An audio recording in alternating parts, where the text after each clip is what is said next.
Empecemos entonces. Y Arturito, dirígenos con una oración. Oremos. Padre lindo, Padre eterno, Padre bueno, una vez más estamos reunidos aquí a la distancia, pero tú eres, Señor, uno solo. Y gracias por darnos esta bendición cada día. Queremos aprender más de ti. Gracias por el Pastor David y por todos los que hacen posible. Señor, tú eres un Dios justo y vas a bendecirlo mucho. Queremos seguir en esta tarde. Ayúdanos hasta el final. Guíanos con el poder de tu Santo Espíritu y derrama tus ricas bendiciones en todos tus hijos que cada día se esfuerzan para ser mejores delante de ti. Oramos muy agradecidos en el nombre de Jesús. Amén. Amén. Muy bien, la semana pasada estábamos mirando qué es la hermenéutica y también saber quiénes somos nosotros. Somos ser, ¿no? Ser, yo sé lo que soy. Y cuando uno sabe lo que es, entonces es muy fácil cumplir nuestra meta. Hay veces unos hacen la meta o hacen el propósito para recién ser. En cambio, nosotros somos hijos de Dios, somos llamados por Dios, escogidos por Dios para ministrar, para ser ese hermeneuta que está entre Dios y el pueblo. Entonces, Dios nos da el mensaje, nosotros lo traducimos en una forma clara, sencilla, para entregar al pueblo, para que el pueblo sea edificado, sea instruido y tenga el conocimiento de Dios. Entonces, ahora vamos a mirar la segunda parte. En 2 clases no abarcamos toda la hermenéutica, pero vamos a abarcar lo que requerimos, lo básico, recordar lo que nos ayuda a interpretar bien la Biblia para llevar un mensaje, dar sentido a la palabra, ¿no?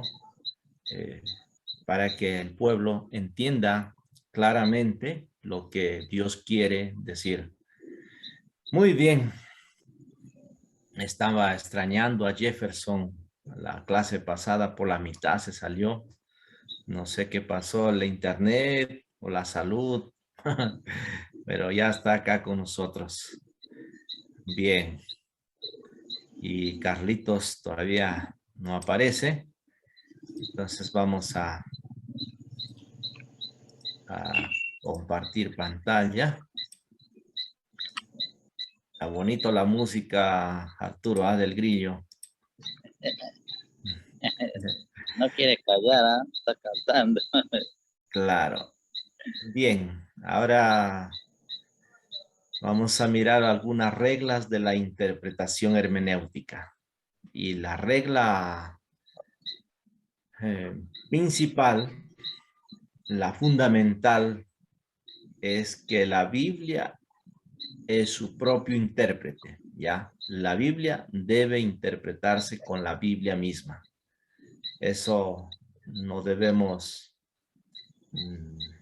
dejar. Por ejemplo, a ver, vamos a ir a la Biblia. Tienen su Biblia, Jefferson y Arturito, ¿no? En la mano. Sí. Ahí está la Biblia. Ahí está la Biblia, ¿no? Entonces, si ustedes van a ver a Proverbios, capítulo 1, versículo 7, usted lo sabe de memoria, ¿no? A ver. El principio de la sabiduría es el temor a Jehová. Entonces, ese versículo debe ser interpretado también a la luz de la Biblia. ¿Ya? ¿Tiene Arturito ya? Proverbios Sí. 1:7, ¿no? Ya. El principio de Sí. la sabiduría es el temor. Temor a Jehová. Ya, entonces, ¿cómo interpretamos este texto? Debe interpretarse con la Biblia misma. ¿Qué es el temor a Jehová? A ver, cada uno puede participar.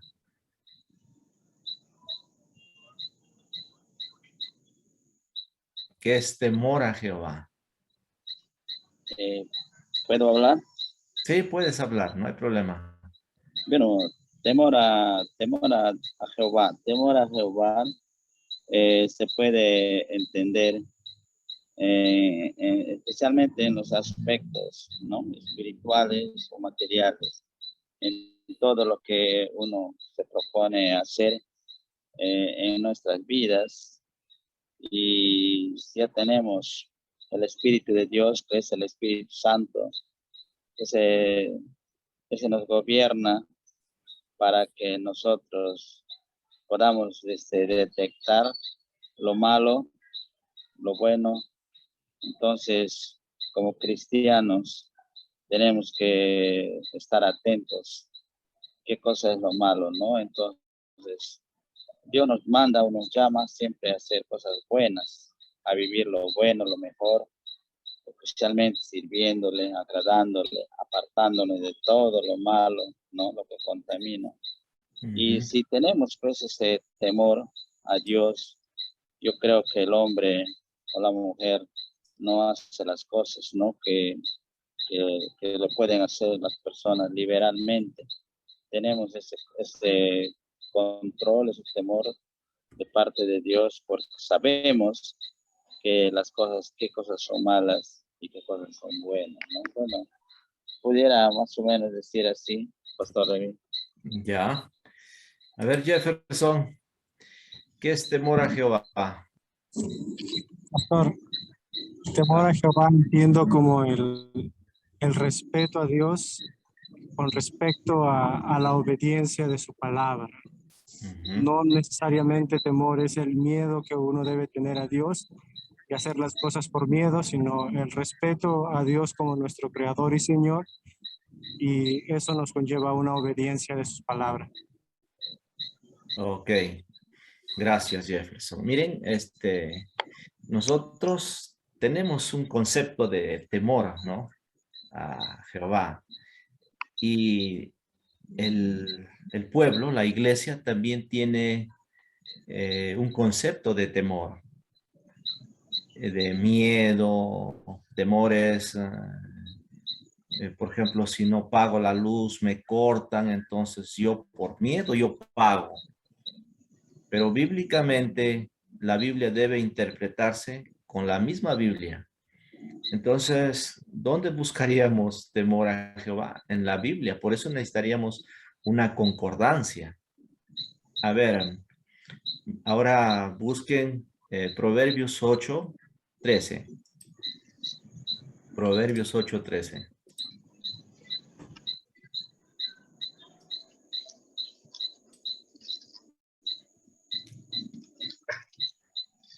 Ya, ustedes lo están viendo ahí en la pantalla de repente, ¿no? Ahí le he resaltado. No Ahí sale. nos dice, ¿no sale? No. ¿Sí aparece? ¿Sí aparece? ¿Sí lo veo? Ya. El temor de Jehová es aborrecer el mal, la soberbia y la arrogancia y el mal camino. Entonces la misma Biblia nos está dando un concepto acerca del temor. ¿Qué es el temor? El temor de Jehová es aborrecer el mal. Es muy diferente al concepto que nosotros tenemos. ¿Se ha dado cuenta? La misma Biblia habla. ¿No le parece maravilloso cuando se interpreta con la misma Biblia? Amén. Ya, entonces, nosotros pensamos otro concepto diferente a lo que dice la Biblia, ¿ya? Entonces, la regla de interpretación, la fundamental es, la primerita, la Biblia es su propio intérprete. La misma Biblia debe interpretarse, ¿no? Por ejemplo, la parábola del Señor Jesús que contó acerca del sembrador. Entonces, su interpretación, Jesús lo está explicando. La misma Biblia, ¿no? La misma Biblia debe ser su propio intérprete. Usted quiere agarrar una doctrina para enseñar acerca de la Biblia, usted tiene que empezar desde el Génesis, ¿no? Para enseñar esa doctrina. Quiere enseñar acerca del pecado, tiene que ir a Génesis capítulo 3. Quiere enseñar la gracia, capítulo 1 de Génesis, ¿no? Quiere enseñar del matrimonio, capítulo 2 de Génesis, ¿no? Entonces así, quiere hablar de la salvación, en Génesis capítulo 3, ¿no? 9. ¿Dónde estás tú? Busca. Dios busca al hombre. Así. Bien, Carlitos todavía no entra, ¿no? Bien, el segundo punto. Siempre que sea posible, tomemos las palabras en su sentido común. ¿Ya? Siempre que sea posible, tomemos las palabras en su sentido común. Primero, ¿cómo lo leemos? En sentido común, ¿no? Después, vayamos, estudiemos esa palabra en la Biblia, otras palabras a qué se refiere. En una parte, fe significa una cosa y en otra parte, fe significa otra, ¿no? La palabra fe no es la misma en Romanos como la fe en Hebreos 11:1, ¿no? Por ejemplo, en Romanos va a decir, ahora enseña de la fe. Antes perseguía, pero ahora habla acerca de la fe. Entonces no está el mismo sentido de la fe que está hablando en Romanos, sino en Hebreos está diciendo qué es la fe, ¿no?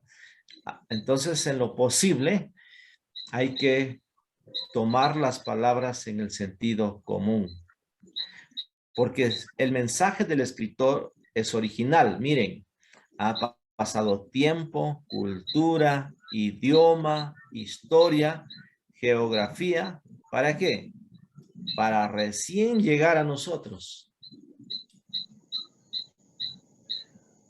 Para llegar recién a nosotros. Tiempo. ¿Cuánto tiempo demoró de escribirse la Biblia? 1500 años. Cultura.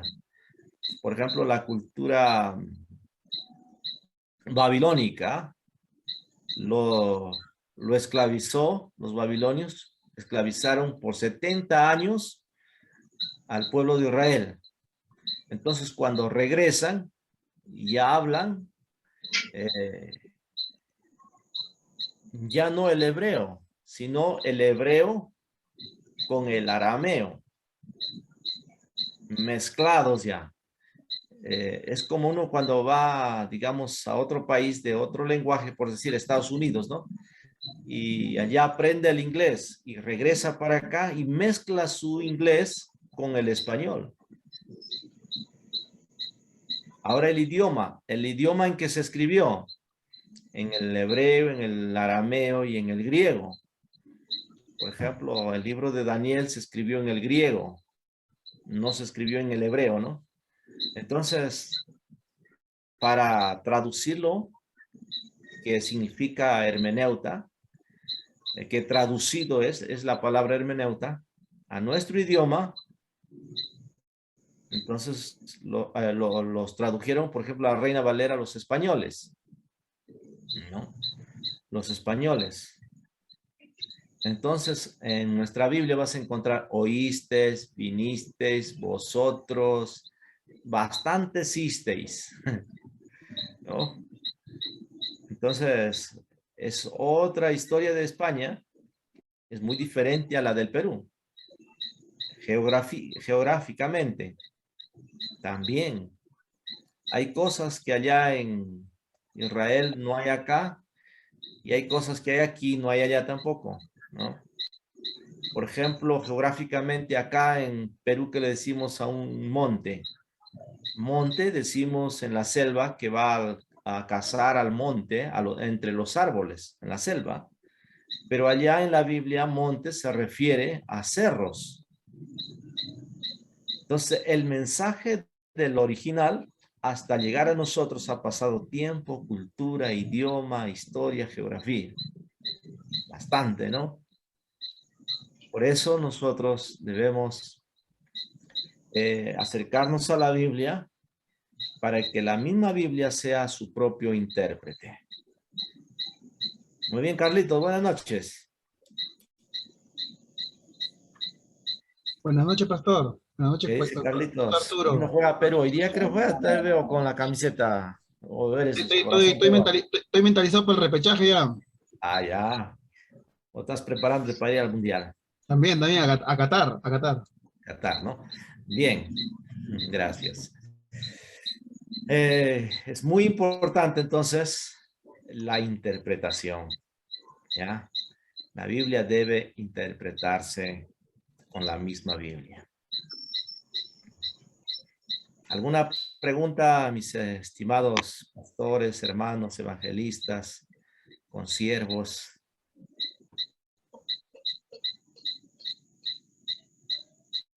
Carlitos, ese sonido que escuchas no es del acoplamiento del parlante con el micrófono. Esa es su mascota del pastor Arturo, que tiene en su limón, en su forma rosa, ¿ya? Entonces, no te vayas a sorprender. Estamos con fondo musical acá, natural. El grillo es, ¿no? ¿El grillo? En Sí, griego. un brillo. Brillo. Ajá. Muy bien.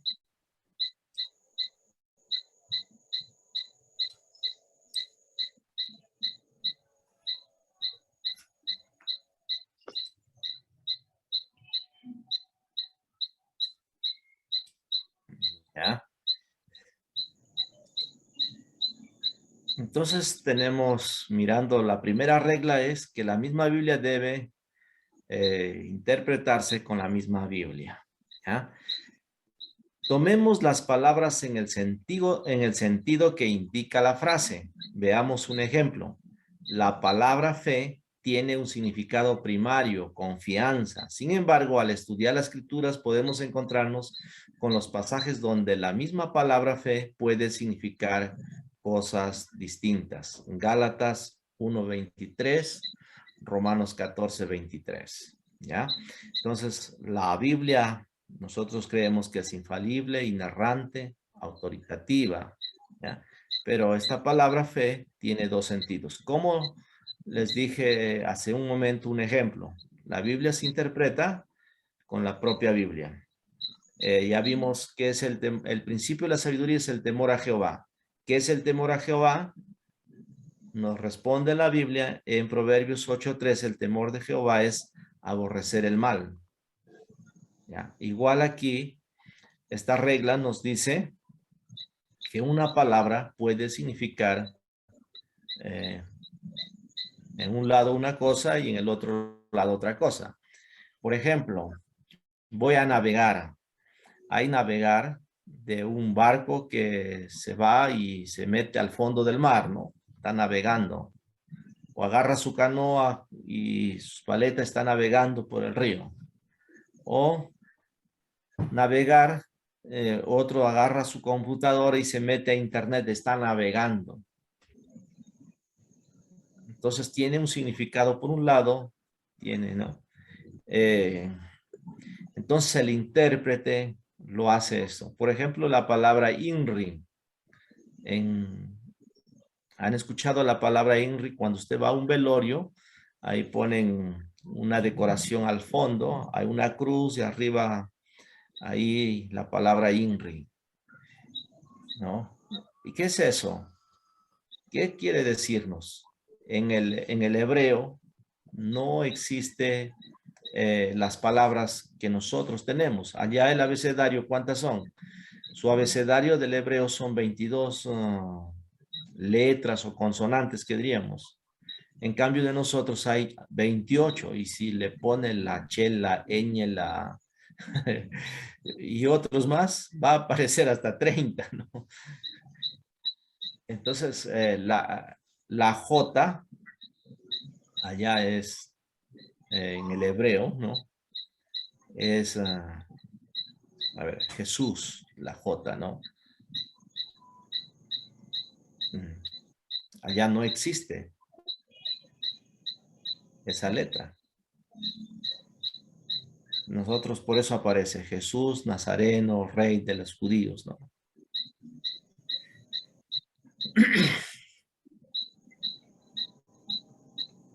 A ver, otra regla que tenemos que tomar en cuenta, tenemos el contexto, ¿ya? ¿Qué es el contexto, Carlitos? Pastor, ¿Qué es el contexto en este caso que está hablando del texto, que hablamos del contexto literario, ¿no? Que es lo que rodea el pasaje, ¿no? Exactamente. Si es un versículo, el capítulo, por ejemplo, o la sección del capítulo, y si fuera ya hablando de un pasaje más largo, podría ser incluso hasta el contexto del libro en cuestión, ¿no? Que estamos estudiando, ¿no?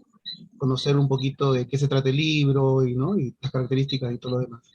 Eso ayuda mucho a Claro, entenderlo, a dar luz sobre lo que estamos leyendo. exactamente.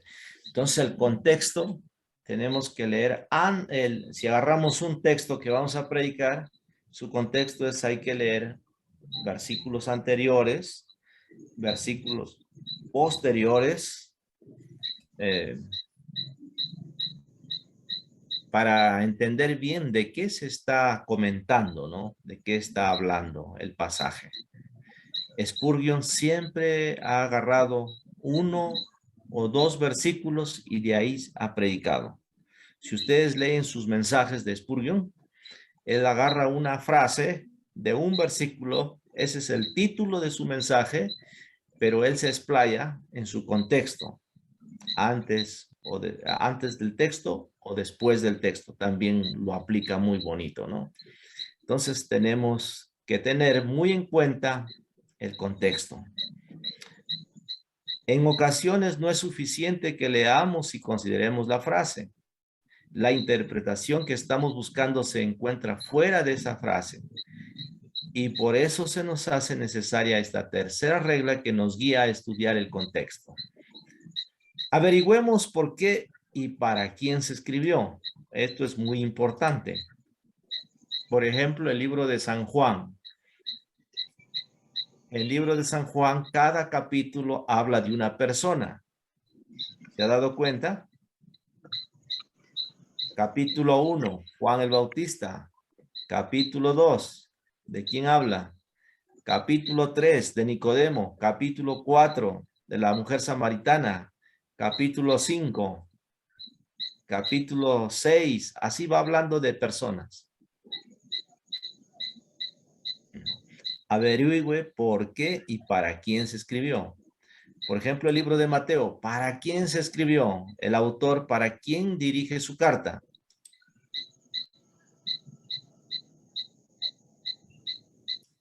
¿Cuál es el mensaje que quiere dar Mateo? Que Jesús es el rey. Por eso va a mencionar el rey, ¿no? En el libro de Marcos, Jesús es siervo. Lucas, ¿no? Jesús es el Hijo del Hombre. Por eso en Lucas es muy distinto a Mateo. Lucas habla de la gente pobre, de los pastores, ¿no? En cambio, Mateo habla de la gente rica, reyes magos. Miren, muy diferente. En cambio, San Juan habla acerca de Jesús, el Hijo de Dios. Muy diferente también. También tenemos que leer los pasajes paralelos. ¿Qué es un pasaje paralelo? A ver, Jefferson. Pastor, los pasajes paralelos son los que se encuentran en diferentes evangelios. Lo mismo que se encuentra en Mateo, quizás en Lucas o en Marcos, y así. Excelente, excelente. Por ejemplo, la conversión del apóstol Pablo lo encontramos 3 veces en el libro de Hechos de los Apóstoles, ¿no? Él va a contar su conversión. Esos son pasajes paralelos. También en los evangelios hay más pasajes paralelos, ¿no? Y es muy importante también leer esos paralelos. Son reglas que nos van a ayudar para una correcta interpretación. Avancemos, a ver. Diferentes escuelas de interpretación. Primero, ¿alguna pregunta acerca de las reglas de interpretación? Tenemos que la Biblia es su propio intérprete. Segundo, siempre que sea posible, tomemos las palabras en su sentido común y tomemos las palabras en el sentido que indica la frase y también en su contexto, averigüemos el por qué y para quién se escribió y los pasajes paralelos. Son las básicas. Hay más reglas, pero nosotros estamos recordando para lo básico, ¿no? Tener lo básico, lo suficiente, como se dice. El fundamento. Cuando hay el fundamento, buen fundamento, se puede construir más para arriba, ¿no? Pero si no hay buena base, no podemos avanzar al segundo ni al tercer piso. Pastor, Sí. con respecto a los pasajes paralelos, en ocasiones, en vez de ayudarnos a entender más el contexto, nos ponen a prueba, ¿no? Porque en algún pasaje habla de un endemoniado y en otro de 2 endemoniados y nos hacen tener que razonar y estudiar más las escrituras. Exactamente, nos ayuda bastante para poder enseñar, porque usted dice, fue un endemoniado. Marcos dice un endemoniado, y en el otro lado dicen 2. Entonces, ¿cómo fue eso? En un lado dice, Jesús volcó las mesas, ¿no? Y hizo un azote, y en el otro lado también nos dice, ya no nos dice que volcó las mesas. Y averiguando, estudiando,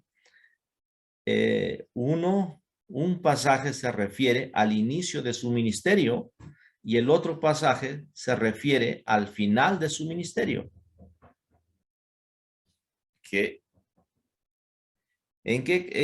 Por ejemplo, en San Juan está en el capítulo 2, el que vuelca las mesas, ¿no?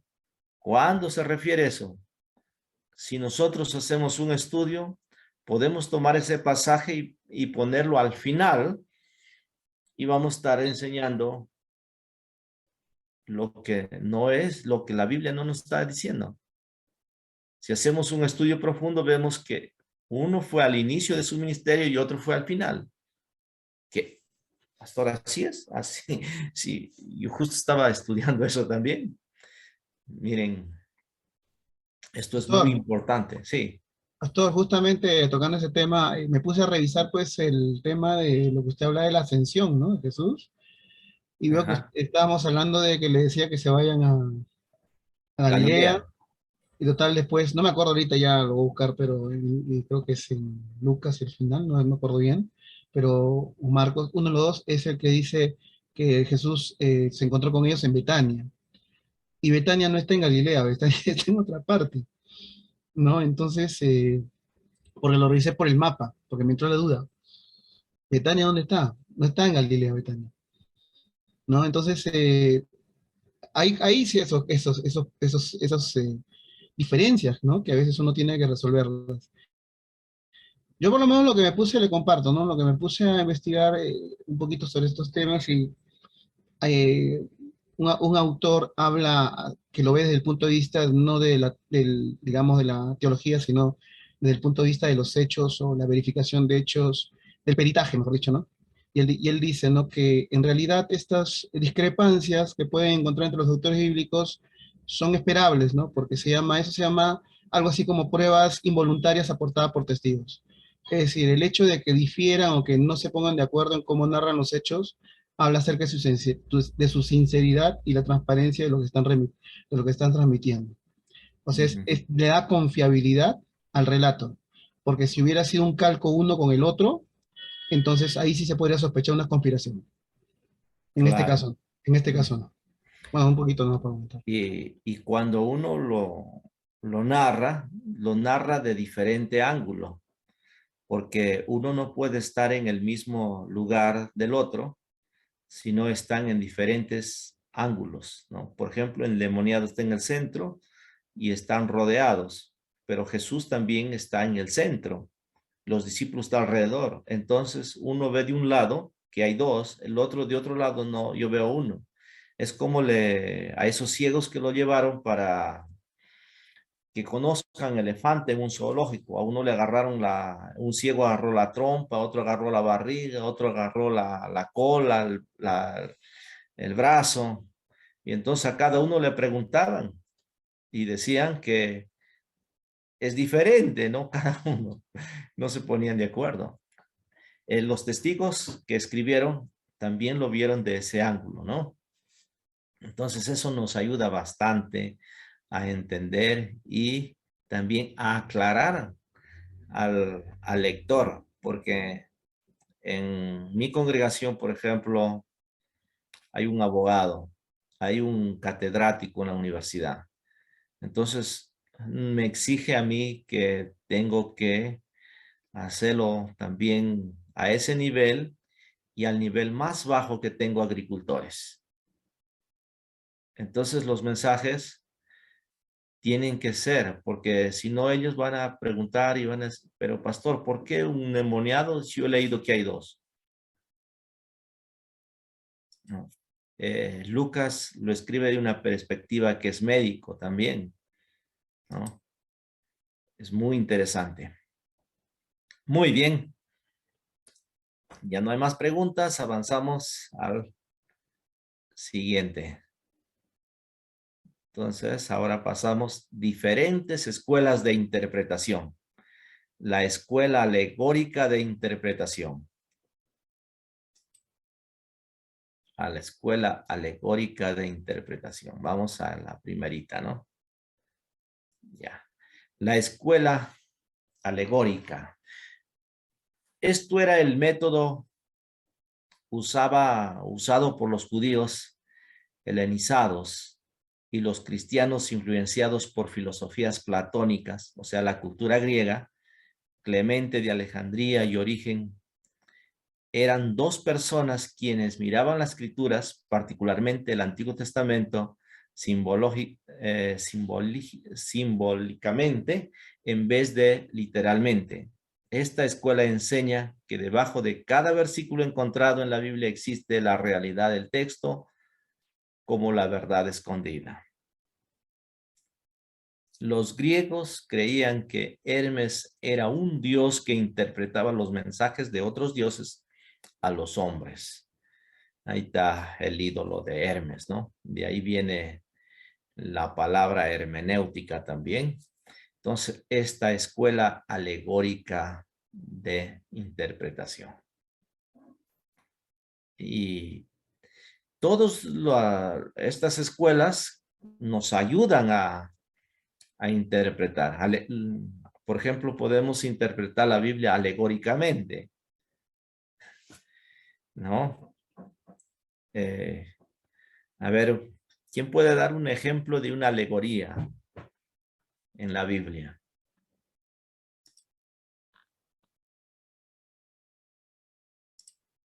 Pastor, ¿en la Biblia o una prédica alegórica? O una prédica.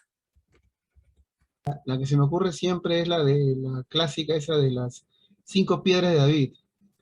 Ya. Esa siempre es la clásica, ¿no? siempre, varios predican, que he escuchado, ¿no? Las 5 piedras de David, pero el tema es que la Biblia no habla de 5 piedras, solamente habla de piedras y tampoco le da ningún valor, ningún significado a las piedras, pero es muy famoso ese predica. Muy Claro. famoso. Por ejemplo, Jesús dijo, les hablaba en alegorías y no entendían lo que decía, ¿no? Y Jesús mismo dijo, estas cosas os he hablado en alegorías. La hora viene cuando ya no os hablaré por alegorías, sino que claramente os anunciaré acerca del Padre. Le dijeron sus discípulos, aquí hablas claramente y ninguna alegoría dices. Lo cual es una alegoría, ¿no? Pues estas mujeres son los 2 pactos. El uno proviene del monte Sinaí, el cual da hijos para la esclavitud, este es Agar. Son alegorías que están diciéndonos así. A ver, un pasaje que podría usted disfrutar. A ver, aunque es otro tipo ya. A ver, para recibir la bendición de Isaac, Jacob con Esaú, Esaú y Jacob, ¿qué nos enseña? A ver, alegóricamente,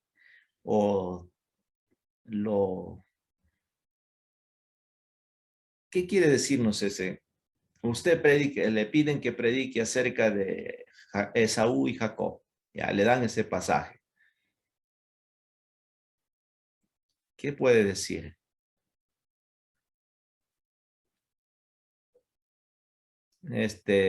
Esaú, obediente a su padre, agarra su flecha, se va a cazar, caza, trae y cocina y le da a su padre y le dice, bendíceme. No te puedo bendecir, ya lo bendije al que tenía que ser bendecido y bendecido será. Entonces da cuenta que su otro hermano, el menor, Jacob, con su madre, habían agarrado 2 cabritos, le habían sacado el cuero, le había puesto en sus manos, en su cuello, la mamá le había puesto la ropa también de Esaú, le dijo, habla así, también parecido y como tu hermano. Hasta Isaac lo palpó, lo olió y lo bendijo. Entonces, ¿qué diría usted? Es injusto, ¿no? ¿Cómo es que Dios lo bendijo a un mentiroso, engañando, y él fue bendecido? Y el otro hizo conforme su padre le dijo, no engañó, no mintió. Es injusto. ¿Cómo podemos interpretar eso? ¿Qué dice el pastor Arturo Jefferson? Prendan sus cámaras, pues, porque me siento medio raro yo cuando usted apaga su cámara. Parece que solito no me hablo yo y no está.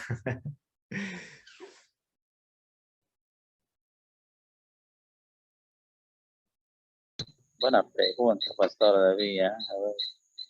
Estamos viajando, pastor, por acá, pero aquí estamos. Ya, entiendo. Está viajando. Entiendo que estás manejando, viajando. Con razón. Ya. Sí. ¿Qué dice Arturito? A ver. ¿Qué dice Carlitos? Pastor, yo siempre... No, Pastor Arturo habla. Hasta ahora que 50, 150.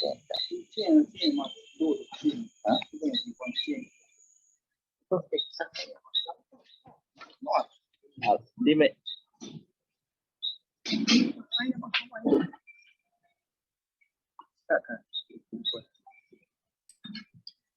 Pastor Carlos, dime. No, estaba el pastor David pidiendo ahí la palabra y yo pensé que usted iba a hablar, por eso no dije nada. allá diga, no, habla, no vaya, pues, diga ya, vaya, Bien, bien. Pastor ya, David, diga. yo siempre lo relaciono con la gracia. El mismo caso que lo veo, por ejemplo, en David y Saúl, por ejemplo, ¿no? Saúl en muchos sentidos era más correcto que David, digamos, en algunos sentidos, ¿no?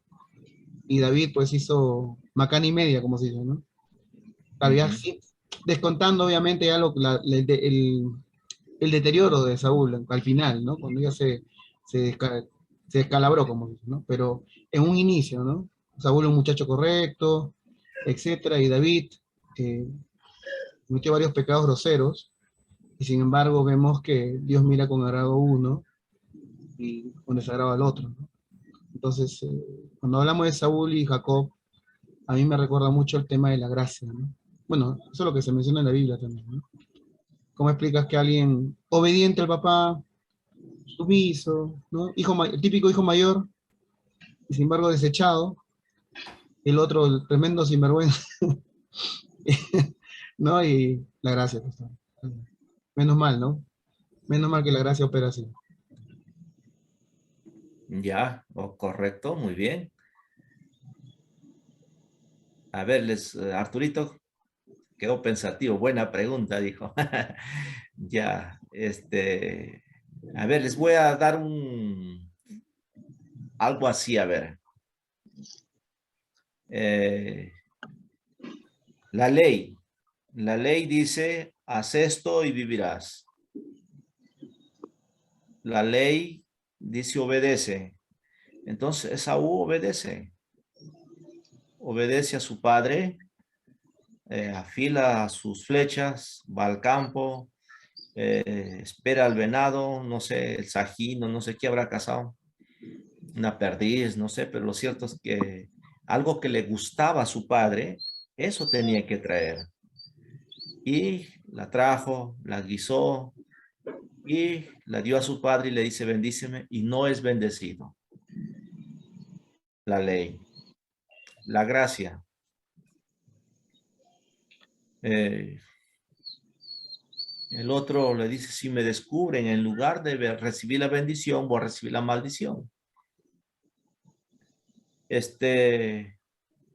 La mamá dice, si te descubre, hijo, la maldición no sea sobre ti, sea sobre mí. Y lo único que tenía que presentarse para recibir la bendición era cubrirse su piel de un animal sacrificado y presentarse ante su padre y recibió la bendición. A ver, ¿qué estaba entendiendo ahora usted? ¿Qué dices, Arturo? Te amplío más, te amplío más. A ver, El tipo de Rebeca es Jesucristo. Jacob representa a todos nosotros, pecadores, estafadores, mentirosos, narcotraficantes, todo. ¿Ya? Jacob busca ayuda a su madre para recibir la bendición. Esaú no necesita ayuda, no le dice nada a su padre. Él quiere hacerlo por su propia cuenta. Él quiere manejar los asuntos. ¿Ya? En cambio, Jacob, él simplemente obedece. Va al corral, mata, es sacrificado 2 animales. Él se cubre, ¿no? Él se cubre de las pieles de los animales y va con la comida y se presenta al Padre y lo bendice. Entonces Esaú representa a nosotros, Esaú representa a aquel que está bajo la ley, que quiere cumplir, ganarse la salvación por sí mismo. En cambio, Jacob tiene que confiar en su madre, tiene que creer en su madre que todo va a salir bien. Y fue cierto porque él recibe la bendición. Ya, ¿qué puedes decir ahora, Arturo? ¿Qué interpretación es esa? Ay, pastor David, ¿verdad? Bastante curioso, ¿no? Pero cuando hablas del sacrificio, de la mamá, la obediencia, quizás por ese lado se puede entender un poco que nosotros como personas necesitamos primeramente la ayuda de Dios, algo así, más o menos. En cambio el otro no solo hace, no busca nada, entonces quiere, que se cree que es capaz de lo que puede alcanzar, lograr, ¿no? Pero falta más, hay algo más, a ver, siga hablando más, algo más falta. Falta más. Así es. Mira, mucha gente vive queriendo ganarse la salvación, haciendo buenas obras, haciendo esto, guardando la ley, cumpliendo bien, ofrendando, diezmando, asistiendo a la iglesia. Piensa que va a ser salvo, pero no es bendecido. La vida cristiana consiste en confiar. Jesucristo ya hizo todo en la cruz. Él murió para siempre, quitó nuestros pecados. Solamente nos toca creer y confiar en la gracia. Entonces yo soy salvo, yo soy bendecido, soy salvo por la gracia de Dios y por la gracia entonces yo ofrendo, yo diezmo, yo asisto, yo congrego, yo adoro. Eso es totalmente diferente. La salvación no se gana, la salvación es por gracia. ¿Han entendido este pasaje que les comparto?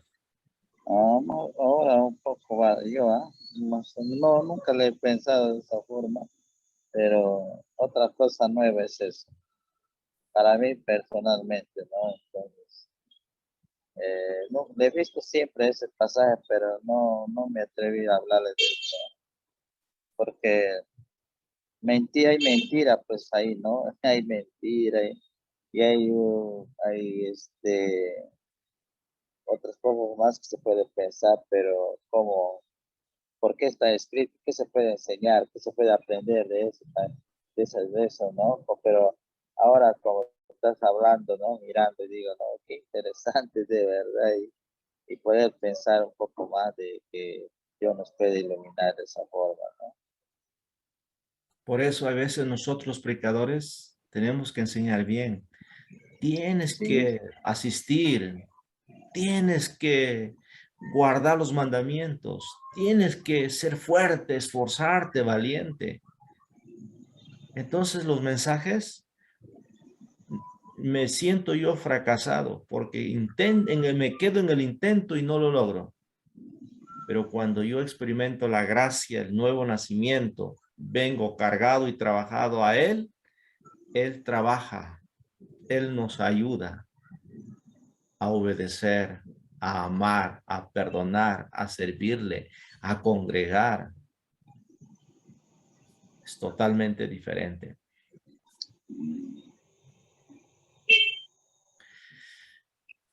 Bueno, eh, Carlitos se apaga la cámara porque está cenando, no comparte la cena.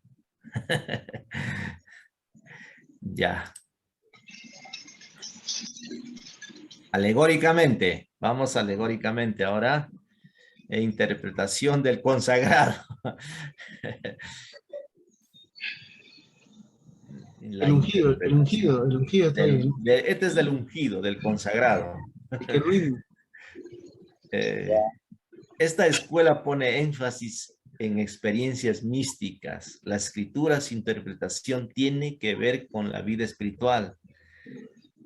La Biblia solamente es importante en cuanto a la devoción y a la oración. Este concepto también es, diríamos, equivocado, ¿no? Métete a la oración, ora más poder, o tú más horas, más revelación vas a tener. Y yo también muchas veces he dicho eso, pero la verdad es que nosotros no obtenemos ningún poder cuando oramos más o ayunamos. Simplemente nosotros tenemos comunión con Dios y como tenemos comunión con Dios, ya esa comunión hace que podamos hacer. Nuestro deber es conectarnos. Por ejemplo, San Juan capítulo 15. ¿Qué dice San Juan 15? Vosotros sois las ramas. Yo soy la vid, Jesucristo es la vid. La rama tiene que estar conectado. Cuando está conectado, entonces la rama está feliz. Bota hojas, flores, fruto, ¿no? Y también dice, sin mí nada podéis hacer. Entonces tenemos que dejar a Jesucristo que Él sea el que haga. Estaba enseñando ayer acerca de la oración, ¿no? Acerca de la oración. Y Romanos decía que el Espíritu mismo nos ayuda. ¿Qué pedir? ¿Qué interceder? ¿Qué? Hasta con gemidos indecibles. Hasta, miren, Dios ha hecho todo para que el creyente pueda entrar en la presencia de Dios. Entonces, no es consagrarse y recibir, no. Mientras muero más recibo de Dios. Eso es todo lo contrario, ¿no? Entonces, el consagrado. Hay otro, a ver acá. Aquí hay un ejemplo que, a ver, está muy alto, creo. Así nomás, para que se pueda ver. Acá los paso Por ejemplo, acá hay Agustín. Ya lo interpreta, ustedes saben ese pasaje del buen samaritano, ¿no? Ese hombre que descendía de Jerusalén a Jericó. Su interpretación, imaginación de Agustín. Miren cómo lo hace, ¿ah? Dice, ese hombre que descendía de Jerusalén a Jericó, el hombre era Adán. De Jerusalén, la ciudad celestial de paz de donde Adán cayó. Jericó, la luna, mostrando la mortalidad de Adán. Ladrones, el diablo y sus ángeles. Lo despojaron de su inmoralidad, lo hirieron al persuadirlo a pecar, lo dejaron medio muerto. Como hombre, Adán vive, pero murió espiritualmente, así que está medio muerto. Un sacerdote y un levita, el sacerdocio y ministerio del Antiguo Testamento, un samaritano, un guardián, por lo tanto, quiere decir Cristo mismo. Vendó sus heridas, ató la limitación, influencia del pecado, aceite, consuelo de esperanza, vino, exhortación a trabajar con un espíritu ferviente, cabalgadura, la carne de la encarnación de Cristo, mesón, la iglesia, al otro día, después de la resurrección, 2 denarios, promesa de esta vida y la venidera, mesonero, Pablo.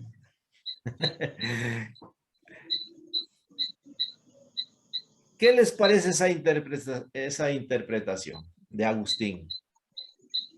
Abajo está, dice, Agustín añadió su imaginación a la palabra de Dios y le quitó el verdadero significado.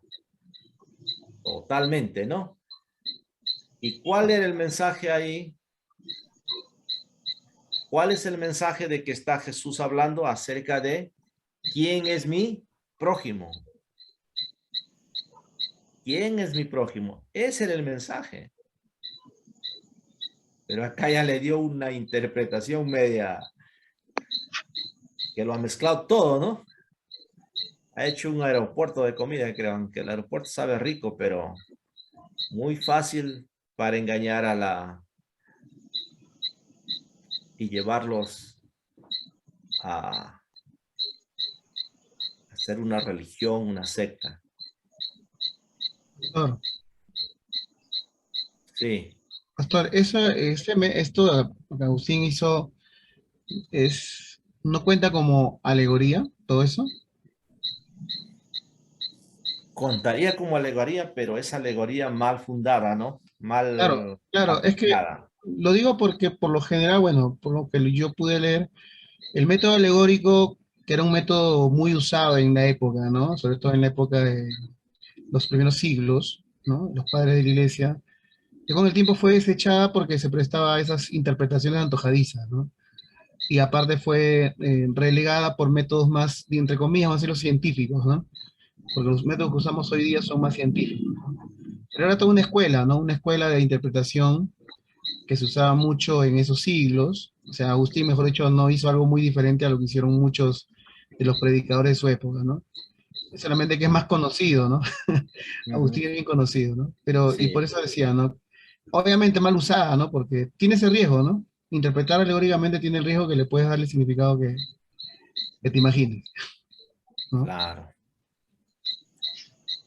Así es. Entonces hay diferentes escuelas de interpretación, ¿no? La alegórica, la del consagrado, la de liberal. Liberal. Esta es una teología liberal que existe hoy. Es de una teología liberal que eruditos que no aceptan la Biblia como la palabra de Dios infalible y rechazan la inspiración verbal de la Biblia. Ya, esto es liberal, pues hasta modifican la Biblia, ¿no? Por ejemplo, los 10 mandamientos, los donde dice no, hay varios no, ¿no? No matarás, no cometerás adulterio, no fornicarás, y no mentirás, no codiciarás, y le cambian por sí, ya está, es liberal. Liberal. La escuela de la interpretación literal. Literal. Esto yo un poco me apego literalmente a lo que dice la Biblia, ¿no? Pero también en cierto sentido es bueno, pero en algunos pasajes no son literalmente. Hay que tener mucho cuidado entonces. Esta escuela interpreta las palabras, pasajes y los libros en formas literales menos en ciertas frases o cláusulas. No se pueden extender el texto bien, entender el texto bien. Sigue las reglas de la justa interpretación. Interpreta cada cosa literalmente. ¿Qué pasa con esta interpretación? Dios Madre. Dios es madre, es literal, pues así está diciendo la Biblia. Entonces, pero está hablando madre de la Jerusalén. No, ese ya es otra cosa, es otra frase. Los judíos interpretan palabra por palabra. Entonces, Dios madre, acá dice Dios madre, ¿no? Literalmente está diciendo así, pero está refiriéndose a esa madre de Jerusalén, ¿no? A una ciudad como patriarcal, ¿no? No está refiriéndose a que sea Dios madre. Ahí se llega a una mala interpretación. El método naturalista.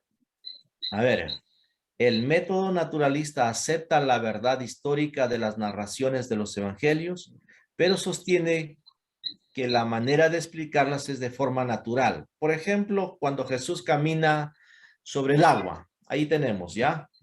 En el comentario del Nuevo Testamento por Paulus, el hecho de que Jesús caminó sobre las aguas era simplemente una caminata por la playa. El bote estuvo todo el tiempo tan cerca de la orilla que cuando Pedro saltó al agua, Jesús pudo alcanzarle y salvarle desde la playa. La emoción fue tan grande que les pareció que Jesús milagrosamente había caminado sobre las aguas e ido en su auxilio. A falta del método consiste en tratar de explicar un milagro como si fuera un hecho natural.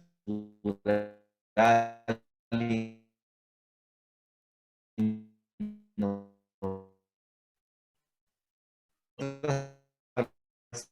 todo este método naturalista hoy en día también está camuflado de otra forma, ¿no? De otra forma. No, el Mar Rojo no se abrió, el Jordán no se abrió, y lo demuestran científicamente con ventiladores, que el agua lo lleva, lo abre y se puede caminar, pero por segundos, no para que pase un pueblo de más de cuántas personas y en seco, ¿no? Con niños, animales. ¿Cuánto tiempo demoraría que pase todas esas personas? ¿Cuánto tiempo? Y la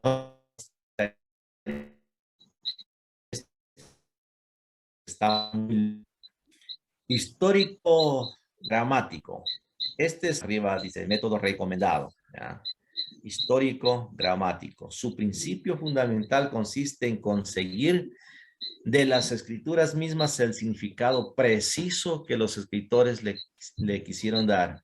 El estudiante aceptará las demandas de la Biblia sin prejuicios o prevenciones. Se posicionará del idioma analizado y averiguando las circunstancias en que se escribió, así como las maneras y costumbres de su época y el objetivo que tuvo en vista al escribir. ¿Ya? Entonces, este método es el, el recomendable, ¿no? ¿Alguna pregunta hasta acá? Amén.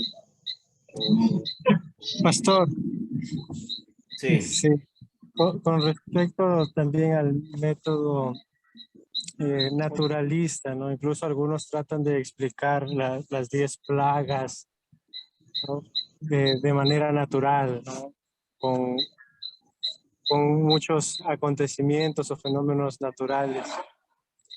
Y también en el método simbólico, si no me equivoco, que mencionó, y que tratan de ver que todo simboliza algo, me hizo recordar a una vez una vecina y hermana, ¿no? Tenía tradición adventista, me mostró un libro en el cual cada parte de Apocalipsis tenía un significado, ¿no? La ramera significaba esto, el 666 significaba esto, y de tal modo que lo hicieron de esa manera, ¿no? Que cada palabrita del Apocalipsis tenía su significado. Hicieron como un diccionario del Apocalipsis prácticamente. Sí, eso también, sí, sí. Muy interesante, ¿no? Hasta hay dibujos, todo eso. Yo tenía un libro que me regalaron los adventistas acerca del Apocalipsis. Y muy bonito, ¿ah? Yo estaba leyéndolo, las figuras y como que me emocionaba también un poco, ¿no? Y en el trabajo donde estaba enseñando, otro, quiero de acerca del Apocalipsis, le presté ese libro y me dijo, cuando le pedí, me dice, el que presta un libro es tonto y el que devuelve un libro es más tonto todavía. Entonces, no me devolvió el libro, pero me dejó esa frase muy interesante. El que presta un libro es tonto y el que devuelve es súper tonto. Y perdí ese libro, ¿no? Pero, como dice la Biblia, hay que retener lo bueno y desechar lo malo, ¿ya? Retener lo bueno y desechar lo malo. Y lo que me quedó, y algo maravilloso de ese libro es que Jesús es representado como una ovejita mansa y que pelea con un dragón y que los dos, ¿no? Pelean, Pero ¿quién sale vencedor? Es la ovejita. Y eso es lo que significa el Apocalipsis, pues la iglesia, ¿no? Luchando contra la influencia, los poderes, tantas cosas. ¿Y quién sale vencedor? Jesucristo, la iglesia. Interesante. ¿Algo más que quieran añadir?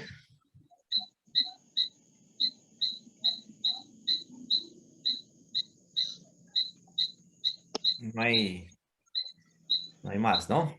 ¿Dónde está Mónica, Arturito? Está en la iglesia. Ah, ya, también debe estar acá, pues, ¿para qué lo has hecho correr? No quiere que Ahorita va a no llegar. quieres que esté a tu lado. Ahorita va a llegar ya. Ya. Ahora vamos a mirar figuras retóricas del lenguaje. Ya, esto es muy importante también, que nos va a ayudar bastante a entender y a comprender todos los textos. ¿Qué son figuras retóricas del lenguaje? Creo que ahí si usted está en su celular, lo puede ampliar eso, ¿no? Con sus dos deditos lo abre, lo extiende y se ve más grande. Aquí.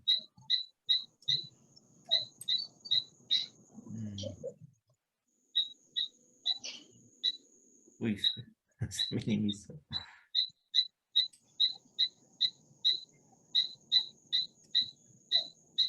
Ya. Es una forma de expresar una palabra, una frase y tiene por objeto comunicar una imagen mental o una ilustración pictórica. Son figuras retóricas. Símil. Habrá escuchado símil. Es una comparación en la que se usa el adverbio como. Ejemplo, Primera de Pedro 1:24. Acá tenemos que, no lo vamos a buscar todas las citas porque aquí hay muchas citas, pero para que podamos entender, podemos mirar, ¿ya? Primera de Pedro 1:24. ¿Qué dice la Biblia?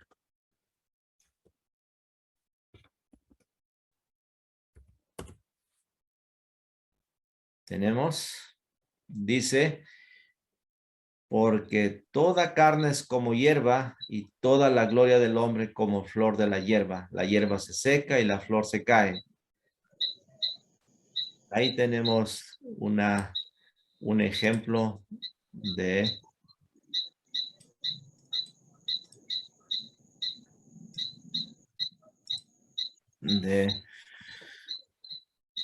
un símil. Son comparaciones. ¿Cómo? A ver, dígame un ejemplo, Carlitos. Un ejemplo, Arturo. Porque si no me dan ejemplo, no pasan, ¿ah? Estoy tomando examen. El Salmo 1, por ejemplo. Aquel que medita en la ley de Jehová de día y de noche será plantado como... Como árbol plantado en fuentes de agua. Claro, este también es un símil, ¿no? Porque está diciendo cómo. Y al finalizar el Salmo, también como el tamo, son símiles. Metáfora es una comparación donde una cosa representa otra. En San Juan 15, una metáfora. San Juan 15, ¿de qué trata? Yo soy la vid, vosotros las ramas. ¿No? Mateo 5:13, otro ejemplo. 5:14. Vosotros sois la sal, vosotros sois la luz. ¿Ya? Es una metáfora. Son metáforas. Jesús utilizó muchas metáforas, ¿no? Yo soy el pan de vida. Yo soy la puerta. Yo soy... A ver, ¿qué más? Yo soy el camino, yo soy la verdad. Personificación o prosopeya. Dar características humanas a ideas, objetos o animales. Esto es lo que estaba hablando también Jefferson.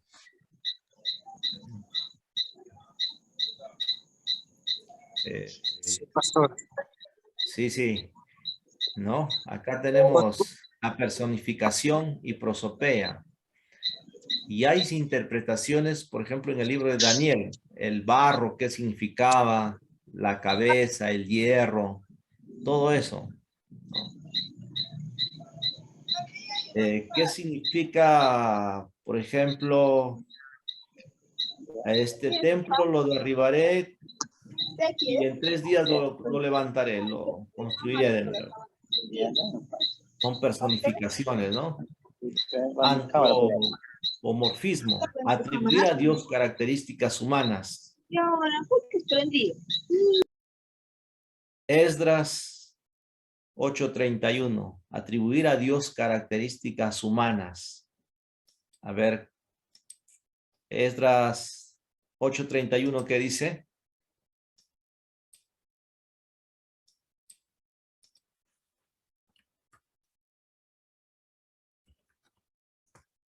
(8:31).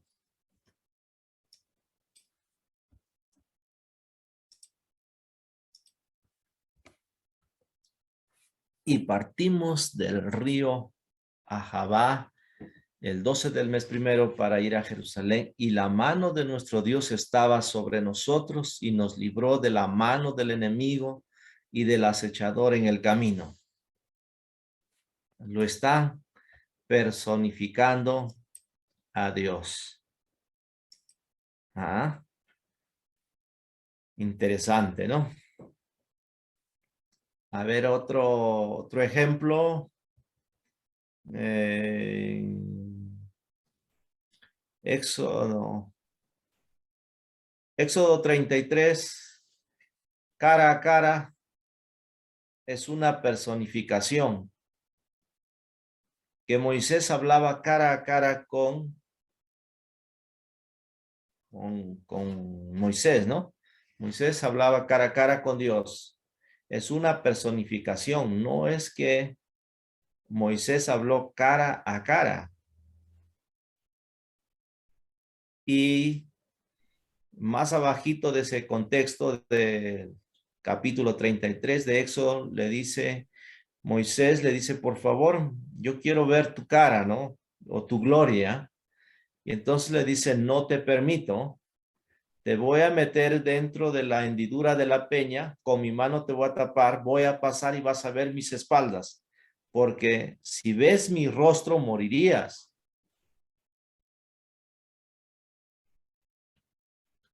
Entonces, son personificaciones que hay muchas, ¿no? Antropomorfismo, atribuir a Dios características humanas. Expresión idiomática, forma propia o característica de un idioma, forma particular de hablar. Hechos 2:42. Expresión idiomática. Ya. Esto es muy importante también porque cada gente lo oía hablar en su propio idioma, ¿no? Ahí hay más de 13 regiones, diferentes idiomas, pero estos hermenautas traducían a su propio idioma y los entendían claramente en su propio lenguaje.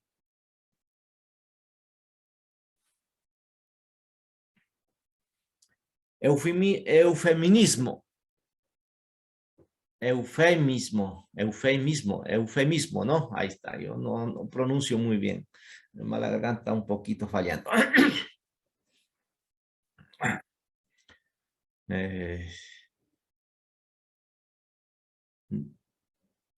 Dice, forma decorosa de hablar es la sustitución de una palabra o expresión que pudiera ser culturalmente ofensiva por otra que no lo es.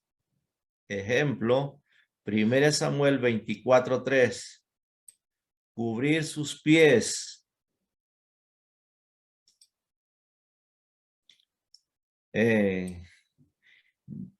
Desahogarse, satisfacer una necesidad natural fisiológica.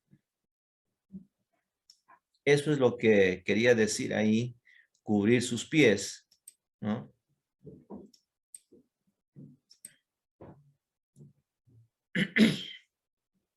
Mateo 18:17, gentil y publicano, perro y traidor.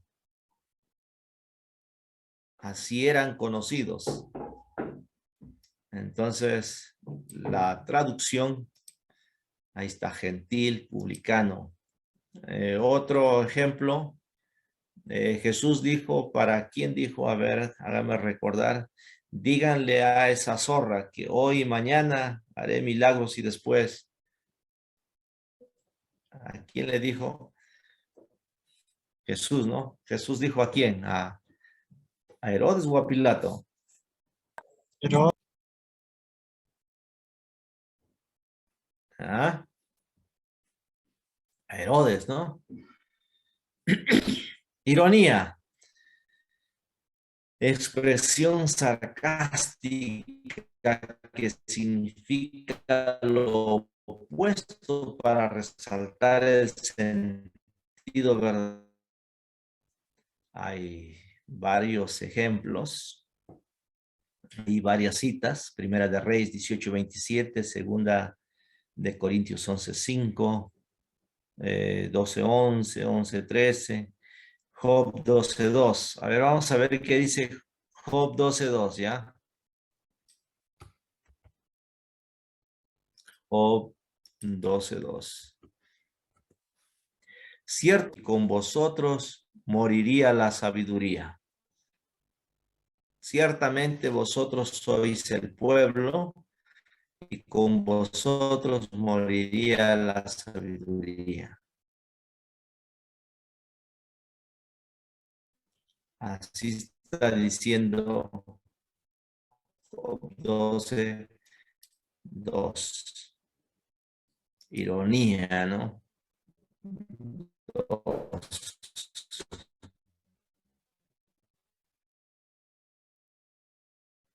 Tú has conocido mis entrejos, mis pensamientos. Merismo. Nos vamos al receso. Ya terminemos acá. La diatriba. Método argumentativo de Sermón del Monte y Pablo en Romanos. Método argumentativo de autopreguntas, ¿sí? En Romanos, por ejemplo, el capítulo 8, del 34 para adelante más, ¿no? ¿Quién nos separará del amor de Cristo? Nadie, ni hambre, ni tribulación, angustia. Da la pregunta y argumenta, ¿no? Da la pregunta y argumenta. Muy bien, entonces nos vamos 8:20. ¿Qué hora volvemos? 8:40. ¿Está bien? sí, está bien.